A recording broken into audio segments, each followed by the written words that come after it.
নারীদের ইসলামিক শিক্ষায় শিক্ষিত করতে ২০০২ সালে সিলেটের উপশহরে প্রতিষ্ঠিত মাদ্রাসাতুল হাসানাইন সিলেট এখন বিশ্বমানের শিক্ষা প্রতিষ্ঠানে পরিণত হয়েছে। এখান থেকে প্রতি বছর নারী শিক্ষার্থীরা আলিমা হাফিজা কোর্স সম্পন্ন করার পাশাপাশি শিখছেন মূলধারার শিক্ষা কার্যক্রম। সফলভাবে কোর্স শেষ করা শিক্ষার্থীদের দেয়া হয় গ্র্যাজুয়েশন পরবর্তী সম্মাননা। আলিমা গ্র্যাজুয়েট নারী শিক্ষার্থীরা কোরআনের তাফসির, হাদিস, ফিকা, আকিদা ও ইসলামিক আইন বিষয়ে গভীর জ্ঞান অর্জন করেছেন। আর হাফিজা গ্র্যাজুয়েটরা পুরো কোরআন মুখস্থ করে এর স্বীকৃতি স্বরূপ সম্মাননা লাভ করেন। এ সকল হাফিজারা হিফজুল কোরআনের পাশাপাশি কোরআন তেলাওয়াত, উচ্চারণের নিয়ম, বিশুদ্ধ উচ্চারণ এবং কোরআনের বাণী দক্ষতার সাথে অনুধাবন করেছেন। এখানকার আলিমা ও হাফিজা গ্র্যাজুয়েটরা শুধু ইসলামের জ্ঞান এবং কোরআনের হাফিজই নয়, তারা নিজেদেরকে ইসলামী শিক্ষার পাশাপাশি বিজ্ঞান, ইনফরমেশন টেকনোলজি এবং কর্মমুখী শিক্ষায়ও পারদর্শী করে তোলেন। আমি মাঝে 8 বছর ধরে পড়লাম। আমি হাফিজা হইলাম, আসলে হাফিজার বাদে আলিমা হইতাম। আমাদের এই মাদ্রাসায় আরবি ও বাংলার পাশাপাশি কম্পিউটার ও সেলাই প্রশিক্ষণ দেওয়া হয়। আমাদের মাদ্রাসায় ইংরেজি, গণিত, বাংলা সহ বাংলার সাথে সাথে কম্পিউটার প্রশিক্ষণ দেওয়া হয়। হাসানা এইড ও মাদ্রাসাতুল হাসানাইন সিলেটের প্রতিষ্ঠাতা প্রখ্যাত আলেম, আন্তর্জাতিক খ্যাতিসম্পন্ন ইসলামিক স্কলার মাওলানা শাব্বির আহমেদ জানিয়েছেন, এই কনভোকেশনের আয়োজন করা হয়েছে আলিমা হাফিজা গ্র্যাজুয়েটদের অনুপ্রাণিত করার জন্য। আমরা গতানুগতিকভাবে যে শিক্ষাটা দিচ্ছি সেই শিক্ষাটাকে কিন্তু পরিপূর্ণরূপে পাঠদান করার ক্ষেত্রে বর্তমানে বিল্ডিংটা কিন্তু আমাদের জন্য সহায়ক নয়। আমাদের বিল্ডিংয়ের পাশে একটা জায়গা আছে, সেই জায়গাটুকু যদি আমরা সংগ্রহ করতে পারি, কোনোভাবে আমাদের হাসানের তত্ত্বাবধান চলে আসে, তাহলে আমাদের যে মাস্টার প্ল্যান অনুসারে যে শিক্ষাটা আমরা দিতে চাচ্ছি সেটা আরও দেওয়া সম্ভব হবে। আমাদের এখানে অনেক এতিম, অনেক অসহায়, গরিব, হতদরিদ্র বাচ্চারা এখানে লেখাপড়া করে।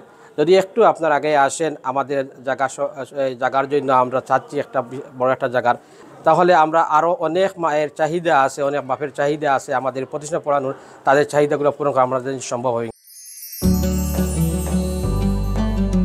ক্রমাগত সফলতার কারণে এখানে শিক্ষা লাভের চাহিদা বেড়েছে শিক্ষার্থী এবং অভিভাবকদের মধ্যে।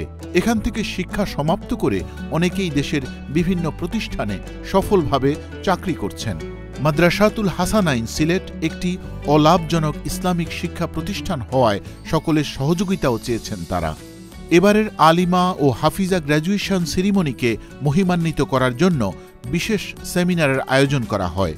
এতে উপস্থিত ছিলেন সৌদি আরব, যুক্তরাজ্য এবং বাংলাদেশের প্রখ্যাত আলেম ও উলামা মাশায়েখগণ। تخرج هؤلاء البنات وأبارك لهذه المدرسة المباركة مدرسة الحسنين ورئيسها مفتي شبير। দিনব্যাপী পরিচালিত সেমিনারের আলোচনা ও প্রশিক্ষণ কর্মসূচিতে সিলেট সহ বিভিন্ন জেলার বিভিন্ন মাদ্রাসার শিক্ষক ও শিক্ষার্থীরা অংশগ্রহণ করেন। বক্তারা ইসলামী শিক্ষায় নারীদের অংশগ্রহণ এবং আগামী বিশ্বের চ্যালেঞ্জ নিয়ে অত্যন্ত গুরুত্বপূর্ণ বক্তব্য রাখেন। अल्लाह तबारक व तआला इस मदरसे के चलाने वाले को हर किस्म की कामयाबी नसीब करे। এই গ্র্যাজুয়েশন সেরিমনিকে সাফল্য মণ্ডিত করার জন্য লন্ডন থেকে বাংলাদেশে ছুটে যান চ্যানেল এস এর প্রতিষ্ঠাতা মাহি ফেরদৌস জলিল। সিলেটের মাঝে একমাত্রই মহিলা জায়গা যেখানে গরিবহলরা এখনও স্পন্সর করা হয়, যারা আমি একটু আগে দুইজন চাইল্ডরে আমরা মিট করছি। আলহামদুলিল্লাহ, একজনে 8 পড়া মুখস্থ করছেন আর একজনে শুরু করছেন। সো আলহামদুলিল্লাহ আপনার দানগুলোও কাজেও লাগে। সো আপনার আগ্রহী হোক যাতে আমরা সিলেটের বাইরেও গিয়া যাতে মা হলরে আমরা শিক্ষা দিতাম পারি।